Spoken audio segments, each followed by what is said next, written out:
Hello ವೀಕ್ಷಕರೇ, ನಮಸ್ಕಾರ. Sara cooking ರೆಸಿಪೀಸ್ಗೆ ನಿಮ್ಮೆಲ್ಲರಿಗೂ ಮತ್ತೊಮ್ಮೆ ಸ್ವಾಗತ. ಇವತ್ತು ನಾವು ಚನ್ನ ಮಸಾಲ ಥರನೇ ಕಡಲೆಕಾಳಿನ ಮಸಾಲೆಯನ್ನು ಮಾಡ್ಕೊಳ್ಳಿಕ್ಕೆ ಹೋಗೋಣ ವೀಕ್ಷಕರೇ. ನಾನಿಲ್ಲಿ ಒಂದು 200 ಗ್ರಾಮಷ್ಟು ಕಡಲೆಕಾಳನ್ನು ನೆನೆಸಿ ಇಟ್ಕೊಂಡಿದ್ದೀನಿ ವೀಕ್ಷಕರೇ. ಒಂದು 7 ರಿಂದ 8 ಗಂಟೆಗಳ ಕಾಲ ಚೆನ್ನಾಗಿ ಅದು ನೆಂದಿದೆ ವೀಕ್ಷಕರೇ. ಈಗ ಅದನ್ನು ಬೇಯಿಸ್ಕೊಳ್ಳೋಣ ಕುಕ್ಕರ್ ಪಾತ್ರೆಯಲ್ಲಿ. ಈಗ ತೆಗೆದುಕೊಂಡಿರ್ತಕ್ಕಂಥ ಕಡಲೆಕಾಳನ್ನು ಹಾಕ್ಕೊಳ್ಳೋಣ. ಹಾಗೆಯೇ ಅದು ಮುಳುಗುವಷ್ಟು ನೀರನ್ನು ಸೇರಿಸ್ಕೊಳ್ಳೋಣ ವೀಕ್ಷಕರೇ.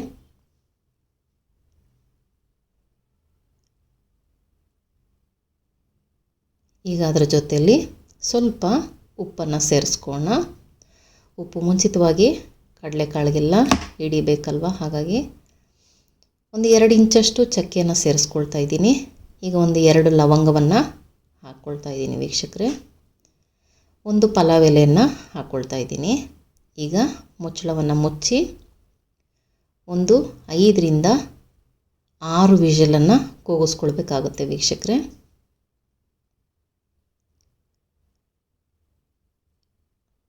ಒಂದು 5 ರಿಂದ 6 ಸಲ ಕೂಗಿದರೆ ಸ್ವಲ್ಪ ಸಾಫ್ಟಾಗಿ ಆಗಿರುತ್ತೆ. ನೋಡಿ, ಈಗ ಚೆನ್ನಾಗಿ ಬೆಂದಿದೆ. ಈಗ ಅದನ್ನು ತೆಗೆದು ಪರೀಕ್ಷೆ ಮಾಡೋಣ ಬೆಂದಿದೆಯಾ ಅಂತ. ಬೆಂದಿದೆ ವೀಕ್ಷಕರೇ, ಇಷ್ಟು ಸಾಕಾಗುತ್ತೆ. ಈಗ ಅದಕ್ಕೆ ಬೇಕಾಗಿರ್ತಕ್ಕಂಥ ಮಸಾಲೆಯನ್ನು ನಾವು ರೆಡಿ ಮಾಡ್ಕೊಳ್ಳೋಣ. ಈಗ ನಾನಿಲ್ಲಿ ಬಾಣಲಿಯಲ್ಲಿ ಒಂದು 3 ಸ್ಪೂನಷ್ಟು ಎಣ್ಣೆಯನ್ನು ಸೇರಿಸ್ಕೊಂಡಿದ್ದೀನಿ. ನೀವು ಅಡುಗೆಗೆ ಯಾವ ಎಣ್ಣೆಯನ್ನು ಬಳಸ್ತೀರೋ ಆ ಎಣ್ಣೆಯನ್ನೇ ಹಾಕ್ಕೊಳ್ಳಿ. ಈಗ ಒಂದು ಗೆಡ್ಡೆ ಬೆಳ್ಳುಳ್ಳಿಯನ್ನು ಸಿಪ್ಪೆ ತೆಗೆದು ಸಣ್ಣ ಸಣ್ಣದಾಗಿ ಕಟ್ ಮಾಡಿ ಸೇರಿಸ್ಕೊಂಡಿದ್ದೀನಿ ವೀಕ್ಷಕರೇ. ಸ್ವಲ್ಪ ಅದು ಎಣ್ಣೆಯಲ್ಲಿ ಅದರ ಪರಿಮಳ ಬಿಟ್ಕೊಳ್ಳುತ್ತೆ. ಈಗ 1 ಸ್ಪೂನಷ್ಟು ಜೀರಿಗೆಯನ್ನು ಸೇರಿಸ್ಕೊಳ್ತಾ ಇದ್ದೀನಿ. ಹಾಗೆಯೇ ಒಂದು 2 ಏಲಕ್ಕಿಯನ್ನು ಈಗ ಸೇರಿಸ್ಕೊಂಡಿದ್ದೀನಿ ವೀಕ್ಷಕರೇ. ಚೆನ್ನಾಗಿ ಅದು ಫ್ರೈ ಆದಮೇಲೆ ಈಗ ಒಂದು 2 ಈರುಳ್ಳಿಯನ್ನು ಸಣ್ಣದಾಗಿ ಕಟ್ ಮಾಡಿ ಹಾಕ್ಕೊಳ್ತಾ ಇದ್ದೀನಿ. ಅದು ಸಹ ಚೆನ್ನಾಗಿ ಫ್ರೈ ಆಗಬೇಕು ಎಣ್ಣೆಯಲ್ಲಿ ವೀಕ್ಷಕರೇ. ಅದು ಎಷ್ಟು ಫ್ರೈ ಆಗುತ್ತೋ ಅಷ್ಟು ರುಚಿ ಚೆನ್ನಾಗಿ ಬರುತ್ತೆ. ಈಗ ಎಲ್ಲವುಗಳನ್ನು ಹುರ್ಕೋಣ. ಈಗ 4 ರಿಂದ 5 ಹಸಿಮೆಣಸಿನ್ಕಾಯನ್ನು ಉದ್ದುದ್ದಕ್ಕೆ ನಾನು ಕಟ್ ಮಾಡಿ ಹಾಕ್ಕೊಂಡಿದ್ದೀನಿ.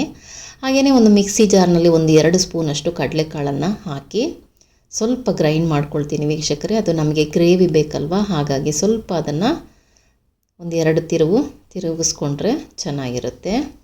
ಈಗ ನೋಡಿ, ನಮ್ಮ ಈರುಳ್ಳಿ ಚೆನ್ನಾಗಿ ಫ್ರೈ ಆಗಿದೆ. ಈಗ 1 ಸ್ಪೂನಷ್ಟು ಗರಂ ಮಸಾಲ ಸೇರಿಸ್ಕೊಂಡಿದ್ದೀನಿ. ಹಾಗೆಯೇ 1 ಸ್ಪೂನಷ್ಟು ಜೀರಿಗೆ ಪೌಡ್ರು, ಹಾಗೆಯೇ ಧನಿಯಾ ಪೌಡರನ್ನು ಹಾಕ್ಕೊಂಡಿದ್ದೀನಿ. 1.5 ಸ್ಪೂನಷ್ಟು ಅಚ್ಚಕಾರದ ಪುಡಿಯನ್ನು ಸೇರಿಸ್ಕೊಂಡಿದ್ದೀನಿ. ಒಂದು ಅರ್ಧ ಸ್ಪೂನಷ್ಟು ನಾನು ಇಲ್ಲಿ ಚಿಕನ್ ಮಸಾಲವನ್ನು ಸೇರಿಸ್ಕೊಂಡಿದ್ದೀನಿ ವೀಕ್ಷಕರೇ. ಟೇಸ್ಟು ಚೆನ್ನಾಗಿರುತ್ತೆ, ಹಾಗಾಗಿ ಅದನ್ನು ಸೇರಿಸ್ಕೊಂಡಿದ್ದೀನಿ.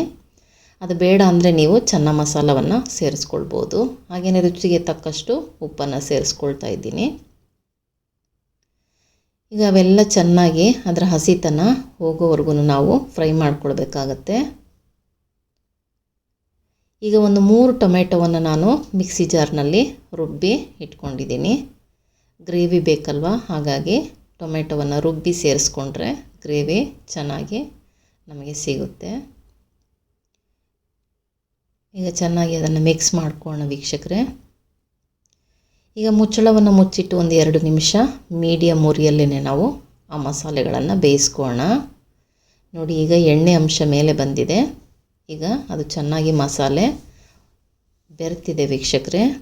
ಈಗ ಮಿಕ್ಸಿ ಜಾರ್ನಲ್ಲಿ ಒಂದು 2 ಸ್ಪೂನಷ್ಟು ಕಡಲೆಕಾಳನ್ನು ನಾವು ರುಬ್ಕೊಂಡಿರುವಂಥದ್ದನ್ನು ಅದರಲ್ಲಿ ಸೇರಿಸ್ಕೊಳ್ಳೋಣ.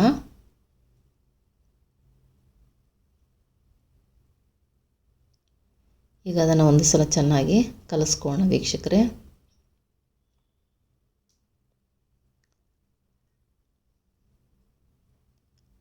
ಈಗ ಬೇಯಿಸ್ಕೊಂಡಿರ್ತಕ್ಕಂಥ ಕಾಳನ್ನು ಸಹ ಅದರಲ್ಲಿ ಸೇರಿಸ್ಕೊಳ್ಳೋಣ. ನಿಮಗೆ ಪಲಾವ್ ಎಲೆ ಅದರಲ್ಲಿ ಬೇಡ ಅಂತಂದರೆ ಅದನ್ನು ತೆಗೆದು ಬಿಡ್ಬೋದು ವೀಕ್ಷಕರೇ. ಈಗ ಅದರಲ್ಲಿರ್ತಕ್ಕಂಥ ಸಾರ ಎಲ್ಲ ಆಲ್ರೆಡಿ ಅದರಲ್ಲಿ ಬಿಟ್ಕೊಂಡಿರೋದ್ರಿಂದ ಅದು ನಮಗೆ ಬೇಡ ಅಂದರೆ ತೆಗೆದುಕೊಳ್ಬೋದು. ನೋಡಿ ನಾನಿಲ್ಲಿ ತೆಗೆದುಬಿಟ್ಟಿದ್ದೀನಿ. ಈಗ ಅದನ್ನು ಚೆನ್ನಾಗಿ ಕುದಿಸ್ಕೊಳ್ಳೋಣ ವೀಕ್ಷಕರೇ. ಮುಚ್ಚಳ ಮುಚ್ಚಿ ಒಂದು 3-4 ನಿಮಿಷ ಚೆನ್ನಾಗಿ ಆ ಮಸಾಲೆ ಜೊತೆಯಲ್ಲಿ ಕಾಳು ಬೆರೆಯೋ ಹಾಗೆ ಕುದಿಸ್ಕೊಳ್ಳೋಣ. ನೋಡಿ ಇನ್ನೂ ಸ್ವಲ್ಪ ನೀರಿನ ಅಂಶ ಇದೆ. ಇನ್ನೂ ಸ್ವಲ್ಪ ನಾವು ಅದನ್ನು ಇಂಗಿಸ್ಕೊಳ್ಳಿಕ್ಕೆ ಹೋಗೋಣ. ಇದು ಚಪಾತಿಗೆ, ಪೂರಿಗೆ, ರೊಟ್ಟಿಗೆ ಅಥವಾ ರೈಸ್ ಜೊತೆಲೂ ಸೈಡ್ ಡಿಶ್ ಆಗಿ ನಾವು ಸೇರಿಸ್ಕೊಳ್ಬೋದು ವೀಕ್ಷಕರೇ. ಅನ್ನಕ್ಕಾದರೆ ಈಗಲೇ ಆಫ್ ಮಾಡ್ಕೊಳ್ಬೋದು. ನಾನಿನ್ನೂ ಸ್ವಲ್ಪ ಚಪಾತಿಗಾಗಿರೋದ್ರಿಂದ ಹಿಂಗಿಸ್ಕೊಳ್ತಾ ಇದ್ದೀನಿ. ನೋಡಿ ಈ ಮಟ್ಟಕ್ಕಿದ್ರೆ ಸಾಕಾಗುತ್ತೆ ವೀಕ್ಷಕರೇ. ಈಗ ನಮ್ಮ ಕಡಲೆಕಾಳಿನ ಮಸಾಲ ರೆಡಿಯಾಗಿದೆ.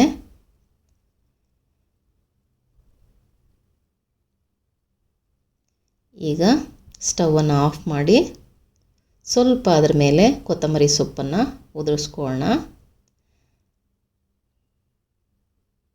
ಎಷ್ಟೋ ರೀತಿಯಾದಂಥ ಮಸಾಲೆಗಳನ್ನು ನಾವು ಮಾಡ್ತೀವಿ. ಈ ರೀತಿಯಾಗಿ ಸಿಂಪಲ್ಲಾಗಿ ಮಾಡಬಹುದಾದಂಥ ಮಸಾಲೆನ ನೀವು ಸಹ ಟ್ರೈ ಮಾಡಿ. ಇಷ್ಟ ಆದರೆ ಲೈಕ್ ಮಾಡಿ, ಶೇರ್ ಮಾಡಿ, ಸಬ್ಸ್ಕ್ರೈಬ್ ಮಾಡಿ ವೀಕ್ಷಕರೇ. ಈಗ 1-2 ನಿಮಿಷ ಮುಚ್ಚಳವನ್ನು ಮುಚ್ಚಿಟ್ಟು ಬಿಸಿ ಬಿಸಿಯಾಗಿ ಸರ್ವ್ ಮಾಡೋಣ ವೀಕ್ಷಕರೇ. ಮತ್ತೊಂದು ಹೊಸ ವಿಡಿಯೋದಲ್ಲಿ ನಿಮ್ಮನ್ನು ಭೇಟಿ ಆಗ್ತೀನಿ. ಅಲ್ಲಿ ತನಕ ಟೇಕ್ ಕೇರ್, ಬಾಯ್.